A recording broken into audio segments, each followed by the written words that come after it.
তোমরা অনেকেই আমাকে জিজ্ঞেস করো আমি বাসা থেকে দূরে কেন থাকি বা আমার ফ্যামিলি মেম্বাররা কোথায় থাকে তাদের সাথে কেন থাকি না। সো আমাকে যারা অনেকদিন ধরে ফলো করো তারা আসলে এই প্রশ্নের উত্তরগুলো খুবই ভালোভাবে জানো। বাট আমার পেজে যেহেতু প্রতিদিনই নতুন নতুন ফলোয়াররা অ্যাড হচ্ছে, সো তারা আসলে এই প্রশ্নগুলো জানতে চায়। তো আমি মূলত আমার গ্র্যাজুয়েশন কমপ্লিট করার জন্য আমার বাসা থেকে দূরে থাকি, বলতে পারো হোস্টেল অর মেসে থাকি। অ্যান্ড আমার গ্র্যাজুয়েশন কমপ্লিট হয়ে গিয়েছে, সো আর কিছুদিন পরে আমার পোস্ট গ্রাজুয়েশনও কমপ্লিট হয়ে যাবে। আর সেই সাথে তোমরা বলতে পারো আমার হোস্টেল লাইফটাও শেষ হবে। আমি সেই 2018 থেকে বাসার বাইরে থাকি, মানে আমি ইউনিভার্সিটির কোচিং করার জন্য ফার্স্ট বাসা থেকে বের হয়েছি আর এখন পর্যন্ত বাসার বাইরেই থাকি। বলতে পারো এখন আমি আমার বাসার গেস্ট, জাস্ট মাঝে মাঝে বেড়াতে যাই, এইটুকুই। তো যাই হোক, অ্যাজ ইউজুয়াল আমি সকালবেলা ঘুম থেকে উঠে আমার বিছানাটা গুছিয়েছি, ফ্রেশ হয়েছি আর এখন চলে আসছি আমার ব্রেকফাস্ট বানানোর জন্য। আর আজকে ব্রেকফাস্টে ছিল হচ্ছে রুটি অ্যান্ড একটা ডিম পোচ করে নিয়েছি। আর রুটিটা আমি একদম খুবই সিম্পল ওয়েতে বানিয়েছি, জাস্ট আটাটাকে পানি আর একটু লবণ দিয়ে গুলিয়ে ওইটাকে প্যানের মধ্যে একটু স্প্রেড করে দিয়েছি। আর ওইটাই আসলে একটু ভেজে নিলে রুটির মতনই হয়ে যায়, টেস্টও অনেকটাই রুটির মতো খেতে। তো নাস্তা শেষ করে এখন বসে গিয়েছি একটা পার্সেল আনপ্যাক করতে। আর এই পার্সেলটা আরো 2-3 দিন আগে এসেছিল, কিন্তু সময়ের অভাবে খুলে দেখা হয়নি। সো ফাইনালি আজকে বসে পড়েছি। মূলত এটা একটা পিআর গিফট ছিল আর এটা পান্ডা ক্রাফট নামের একটা ফেসবুক পেজ থেকে আমাকে পাঠানো হয়েছে। আমি পিকচার পোস্ট করার পরেই তোমরা অনেকে জিজ্ঞেস করছিলে আপু এগুলো কোথা থেকে নিয়েছো। সো তোমরা পান্ডা ক্রাফট নামের ফেসবুক পেজে গেলেই এই সবগুলো প্রোডাক্ট পেয়ে যাবে। তো প্রথমে আমি যে প্যাকেটটা খুলছি এটার মধ্যে একটা স্কিন কেয়ার বা মেকআপ অর্গানাইজার ছিল। এটা না অনেক দিন ধরে আমার কেনার ইচ্ছা ছিল, বাট অ্যাজ এ গিফট আমি এটা পেয়ে গিয়েছি। অ্যান্ড লুক এট দিস, এটা খুবই সুন্দর। আর এখন হচ্ছে আমি সেকেন্ড প্যাকেটটা আনপ্যাক করছি। সেকেন্ড এই অর্গানাইজারটায় কেউ চাইলে মশলাও রাখতে পারবে, আবার আমার মতো যারা চা কফি লাভার আছে তারা এখানে বিভিন্ন ধরনের চা অর কফি স্টোর করে রাখতে পারবে। তো প্রথমেই আমি এই অর্গানাইজারটাকে একটু গুছিয়ে ফেলবো, কারণ এটা আমার অনেক ভালো লেগেছে। সো এখানে ভাবলাম আমি আমার স্কিন কেয়ারগুলোকে গুছিয়ে রাখি।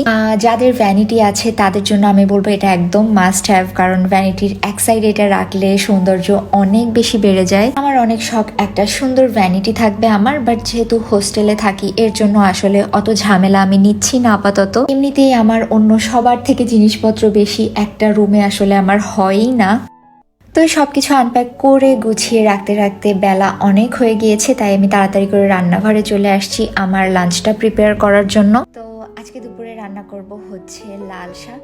আর লাল শাক এই শীতের সময় এত বেশি মজা লাগে। আর আমি ছোটবেলা থেকেই লাল শাক অনেক পছন্দ করি, যখন এটাকে একদম ভাতের সাথে মেখে খেতাম ভাতটা লাল হয়ে যেত। সো ওইটাই অনেক বেশি ইন্টারেস্টিং একটা ব্যাপার ছিল ছোটবেলায় আমার জন্য। এরপরে শাকের সাথে ভাবলাম একটু রসুন ভর্তা বানাই। রসুন ভর্তা কিন্তু খুবই মজা লাগে খেতে। তো এর জন্যই আমি একটু রসুন আর শুকনা মরিচ প্যানের মধ্যে ভেজে নিলাম। দেন পেঁয়াজটাকেও একটু হালকা ভেজে নিব। এখন জাস্ট সরিষার তেল আর লবণ দিয়ে মেখে নিলেই আমাদের ভর্তাটা রেডি।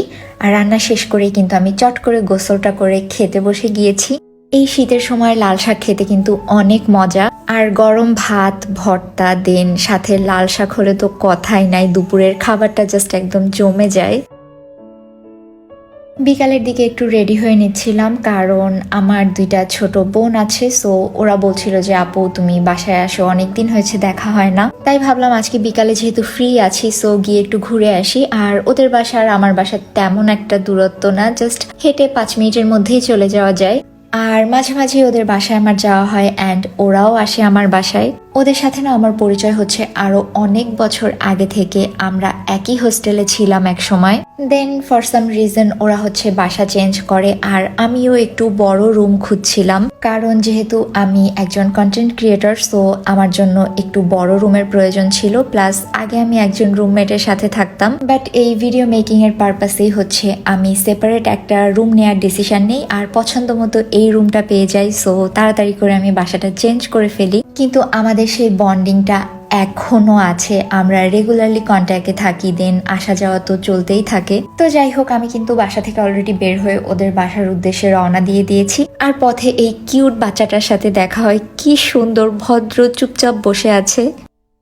আসলে শান্তা পায়েলের বাসাটা না আমার জন্য একটা বেড়ানোর জায়গা। হয় না, একই শহরে কয়েকজন আত্মীয় স্বজন থাকে, মাঝে মাঝে এর ওর বাসায় বেড়াতে যাওয়া হয়, দাওয়াত খেতে যাওয়া হয়। সো আমাদের জন্য ব্যাপারটা ওই রকমই। ওরা মাঝে মাঝে আমার বাসায় আসে, আমি যাই। সো মনে হয় যে দাওয়াত খেতে আসছি বা আত্মীয় স্বজনের বাসায় বেড়াতে আসছি। আর হাঁটতে হাঁটতে চলেও আসছি ওদের বাসায়। এসে একটু ব্যালকনিতে কিছুক্ষণ দাঁড়িয়েছিলাম, আমরা অনেকক্ষণ বসে আড্ডা দিয়েছি। পরে সন্ধ্যার দিকে ওরা চটপটি নিয়ে এসেছিল, সেই সাথে পুরি পুরি দিয়ে চটপটি। এটা আমার অনেক পছন্দ। তোমরা হয়তো যারা আমার রেগুলার ভিডিও দেখো তারা অলরেডি জানো এটা। ঝাল ঝাল চটপটি দিয়ে ডাল পুরি খাওয়ার মজাটাই একদম আলাদা।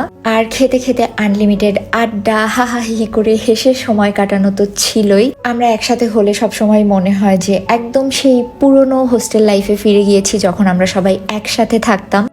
এরপরে শান্তা চা বানাচ্ছিল, আর আজকে উনি হাতে মেহেদি দিয়েছে, এর জন্য খুব ঢং করে সে চামচ দিয়ে এভাবে নাড়ছিল। তাই এটা নিয়ে আমি আর পায়েল খুব মজা নিচ্ছিলাম যে মেহেদি দিয়ে এখন সে খুব ঢং করে চা বানাচ্ছে। এরপরে বসে বসে চা খেলাম, আর চা খেতে খেতে অলরেডি বেশ অনেকটা রাত হয়ে গিয়েছিল। তাই আমি তাড়াতাড়ি করে বাসার উদ্দেশ্যে রওনা দিয়ে দিই। আর যেহেতু হেঁটেই এসেছিলাম আর এখন রাতও হয়েছে, সো ভাবলাম বাসায় রিক্সায় ব্যাক করা যাক। আর এই যে আমার হাতে মেহেদি, কারণ পায়েল আমার হাতে মেহেদি দিয়ে দিয়েছে। সো ওইটাই দেখতে দেখতে আমি এখন বাসায় চলে যাচ্ছি। আর আজকের ভিডিওটাও এই পর্যন্তই।